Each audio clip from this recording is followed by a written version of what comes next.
Bharat study planner पे आपका स्वागत है। मैं आपके साथ धर्मेंद्र।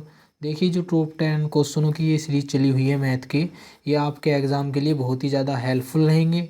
तो आप इनको डेली कीजिए। और दिल्ली पुलिस के लिए स्पेशल ये मैथ के क्वेश्चन मैं ला रहा हूँ डेली, और एसएससी एग्ज़ाम और एनी अदर एग्ज़ाम के लिए बहुत ही ज़्यादा हेल्पफुल हैं। तो देखिए, आप पहला क्वेश्चन देखिए इसे। एक गोलक का व्यास 6 सेंटीमीटर है, उसे पिघलाकर 1 सेंटीमीटर त्रिज्या वाले एक तार में ढाला गया है, तो तार की लंबाई ज्ञात कीजिए। देखिए, जो गोलक है इसकी त्रिज्या कितनी हुई, जो 6 सेंटीमीटर व्यास है, तो 6 क्या 3, त्रिज्या कितनी होगी 3। और 1 सेंटीमीटर त्रिज्या वाले एक तार में डाला गया है, तो उस तार की त्रिज्या क्या होगी, 1 सेंटीमीटर। अब देखिए, गोलक का आयतन, गोलक का आयतन बराबर तार का आयतन। तो गोलक का आयतन कितना होगा, 4/3 पाई आर क्यूब बराबर पाई आर स्क्वायर एच। तो यहाँ पर पाई से पाई कैंसिल हो गया, ठीक है। और आर का मान कितना है 3, तो 4/3 आर गुना 3 का क्यूब इक्वल, आर का मान क्या है, यहाँ तार की जो त्रिज्या है 1, 1 का स्क्वायर तो 1 ही होगा गुना एच। तो देखिए, यहाँ हुआ एच बराबर क्या होगा, 4 गुना 9, 3 का क्यूब कितना होगा 27, सॉरी 27/3, और 3 से कैंसिल करा तो 9 × 27 और 9 × 4 = 36। तो उसकी जो तार की लंबाई आई वो कितनी आई, 36 सेंटीमीटर। तो इसका आंसर क्या है, सी ऑप्शन। अगला क्वेश्चन देखिए। किसी संख्या को 5, 9, 13 से विभाजित करने पर क्रम से 2, 6 और 10 शेष बचता है, तो ऐसी सबसे छोटी संख्या क्या है। देखिए, 5 और 2 में कितना डिफरेंस है, 3 का। देखिए, 5, 9 और 13, और यहाँ 2, 6 और 10 शेष बचता है, तो इसमें कितना डिफरेंस है, 3 का। इसमें कितना डिफरेंस है, 3 का, 9 और 6 में, और इसमें कितना है, 3 का। तो आप देखिए, 5, 9 और 13 का एलसीएम कितना होगा, तो 9×5 = 45 और गुना 13, 45 की और 13 की गुना करेंगे हम, 45 की 13 की गुना कीजिए, 9×5 = 5 × 15 का 5, एक कैरी, 4 × 12 और 5 × 17 18 का 8 का 1 किलो, यहाँ से 4 × 4 और 1 5, 585। और इसमें से इसका डिफरेंस ये घटा दीजिए 3, तो 585 में से 3 गई, कितने बचे, 582। तो वो कौन सी संख्या है जो 5, 9, 13 से विभाजित करने पर 2, 6 और 10 शेष बचता है, तो वो कौन सी है, 582। ओके, तो इसका आंसर क्या है, डी ऑप्शन। अगला क्वेश्चन देखिए।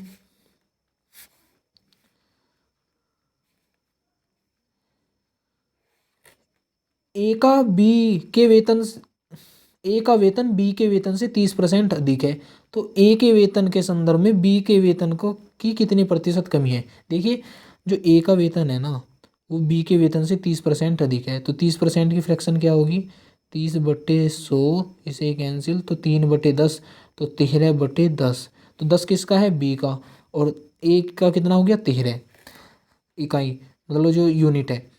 तो ए का वेतन बी के वेतन से 10%, ए का वेतन जो है वो बी के परसेंट से 30% अधिक है। तो ये बताइए आपकी बी का वेतन ए के परसेंट से कितना कम है, तो कितना कम है, 13 पे 3, और परसेंटेज में चेंज करने के लिए 13 पे कितना कम है, 3, और परसेंटेज में चेंज करो तो गुना 100, तो 300/13 आ गया ये। अब देखो, 13 दूनी 26, कैरी कितना 4, और 13 × 3 = 39, तो कितना कैरी 1/13%, तो कितना हो गया 23 सही, 1/13%। तो वो कौन सा हमारा है ऑप्शन, बी ऑप्शन। अगला क्वेश्चन देखिए। थोड़ी लैंग्वेज वैसी है क्वेश्चनों की, नहीं क्वेश्चन सिंपल ही होते हैं। देखिए, 15 संख्या का औसत 7 है, यदि पहली 8 संख्याओं का औसत 6.5 है और अंतिम 8 संख्याओं का औसत 8.5 है, तो मध्य संख्या ज्ञात कीजिए। देखिए, 15 संख्याओं का जो औसत है वो कितना है, 7, तो इसका योग कितना होगा 15 संख्याओं का? 15 सत्ते 105। और पहली 8 संख्याओं का औसत कितना है? 6.5। तो इसका योग कितना होगा? 8 पंजे 40, 0 चार कैरी 6, 8 छः 48 और 4 52, 52.0। तो कितना हुआ इसका? 52 योग। और अंतिम 8 संख्याओं का औसत कितना है? 8.5। तो इनका योग कितना होगा? 8 पंजे 40, 0 चार कैरी 8 8 64 और 4 68, तो 68.0। तो 52 और 68 का योग कितना हुआ? 8 और 2 10, 0 1 6 5 11 120। तो इन 16 जो टोटल हुआ 8, देखो आज जो 8वीं संख्या है ना वो दो, जो 15 में से जो मध्य संख्या है वो 8वीं है, और ये 2 बार काउंट हो चुकी है। ठीक है, तो इनका जो योग है वो 120 है, और 15 संख्याओं का योग जो है वो 105 है। तो 120 में से 105 गए तो कितना बचा? 15। वो जो मध्य संख्या 8वीं थी जो 2 बार काउंट हो चुकी है वो संख्या क्या है? 15। अगला क्वेश्चन देखिए। 15,625 का वर्गमूल 125 है, तो इसका मान ज्ञात कीजिए। देखिए, अगर जो वर्गमूल में दशमलव के बाद में 2 अंक है, अगर जो हम इसका वर्गमूल करेंगे तो कितने अंक बाद लगेगा? पॉइंट 1 1 2 5, तो लगेगा 2 अंक बाद, तो 1.25। और यहाँ कितने अंक बाद है? 4 अंक बाद। तो जब हम इसका वर्गमूल करेंगे तो कितने अंक बाद लगेगा? 2 अंक बाद। तो ये हुआ पॉइंट, ये मिस्टेक होगी, दोबारा देखिए। अगर जो 15,625 का वर्गमूल 125 है, अगर जो दशमलव के बाद में 2 अंक है, तो जब इसका वर्गमूल करेंगे तो 1 अंक बाद लगेगा, तो वो 1 2.5। और यहाँ कितने हैं? 4 अंक बाद। तो यहाँ बाहर जब इसका 15,625 का वर्गमूल करेंगे तो कितना आएगा? 125। तो क्या अंक बाद पॉइंट है इसमें? 4 अंक बाद। दशमलव के बाद में कितने अंक है? 4। तो जब वर्गमूल हो जाएगा तो क्या अंक बाद होंगे? 2 अंक बाद। तो 1.25। तो इन्हें योग कीजिए। 5 5 और 2 7 पॉइंट 2 और 1 3 13 13.75। और इसमें से क्या घटाइए? इसका वर्गमूल। इसका कितना आया मान? क्या अंक बाद लगेंगे? ओके, 2 2 4 1 6 1.125। तो इसमें से 0.125 घटा दीजिए, तो 10 में से 5 गए 5, 4 में से 2 गए 2, 7 में से 1 गया 6.31, 13.625 इसका आंसर है। तो इसका क्या ऑप्शन है? A option. अगला क्वेश्चन देखिए।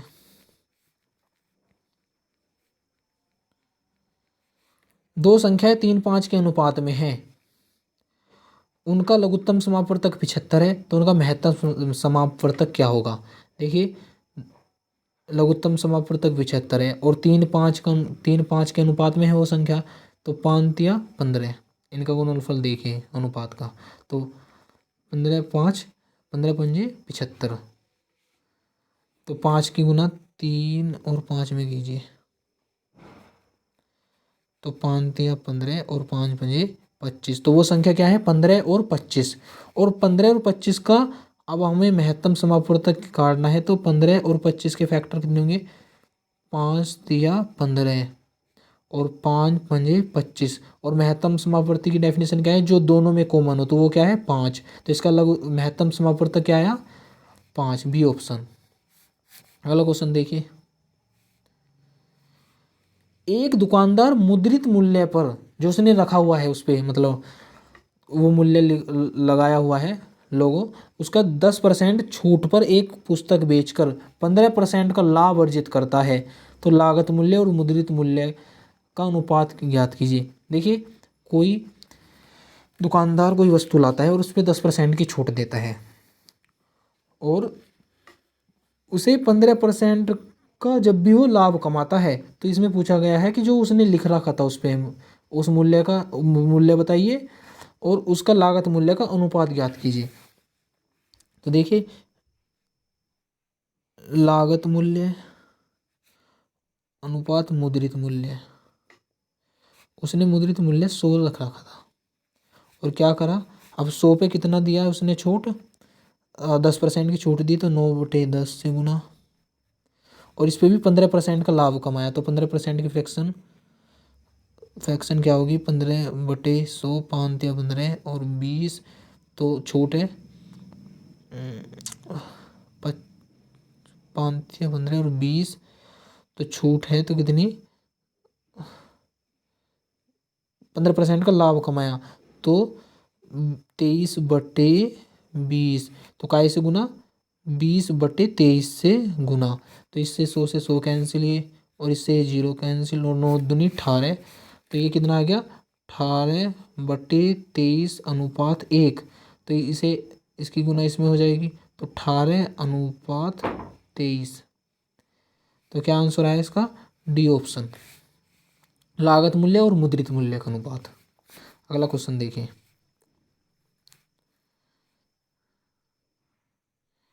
12 सेंटीमीटर लंबी एक ऊर्ध्वाधर छड़ी भूमि पर 8 सेंटीमीटर लंबी छाया डालती है। उसी समय एक मीनार भूमि पर 40 सेंटीमीटर लंबी छाया डालती है, तो मीनार की ऊंचाई कितनी ज्ञात कीजिए। देखिए, कोई 12 सेंटीमीटर लंबी एक ऊर्ध्वाधर छड़ी है और उसकी छाया कितनी है, 8 सेंटीमीटर लंबी।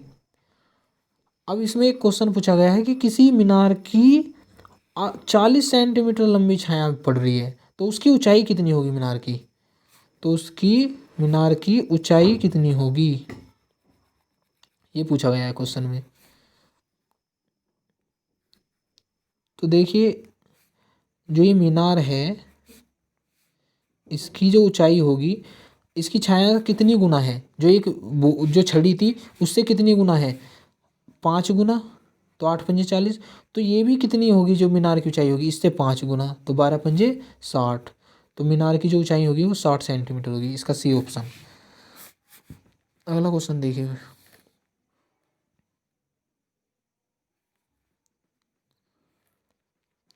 360 वर्त आरेख में 360 छात्रों की एक परीक्षा का परिणाम दर्शाया गया है। आरेख का अध्ययन करें। पहला क्वेश्चन जो इसमें है, द्वितीय श्रेणी में उत्तीर्ण छात्रों की संख्या तृतीय श्रेणी में उत्तीर्ण छात्रों की संख्या से कितनी अधिक है। देखिए, जो ये पाई चार्ट, जो जितना ये सर्किल है, ये कितनी डिग्री का होता है, 360 डिग्री का, और 360 डिग्री किसके बराबर दिया गया है, 360 छात्रों के। तो देखिए, द्वितीय श्रेणी के में उत्तीर्ण, द्वितीय श्रेणी में कितने हैं, 162 डिग्री, और तृतीय श्रेणी में उत्तीर्ण, तृतीय श्रेणी में कितने हैं, 108 डिग्री से कितने अधिक हैं, तो कितने अधिक हैं ये, 162 में से 108 गए तो कितने बचे, 54 डिग्री, और 54 डिग्री किसके बराबर है, 54 छात्रों के। तो इसमें कितने हैं, इससे अधिक कितने अधिक हैं, द्वितीय श्रेणी में उत्तीर्ण तृतीय श्रेणी से कितने अधिक हैं, 54 छात्र, तो इसका ए ऑप्शन।